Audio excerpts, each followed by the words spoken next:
My doorbell started ringing exactly 24 hours before visitors actually arrived. Sarah thought her doorbell was broken when it rang, but no one was there. The next day, at the exact same time, her pizza delivery arrived. It happened again, doorbell at 3 p.m., nothing there. Next day at 3 p.m., her mom showed up unannounced. She started timing it perfectly, preparing for guests a day early. But last Tuesday, the doorbell rang at midnight and no one came the next day.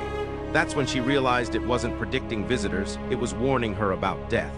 Someone was supposed to die at her door yesterday, but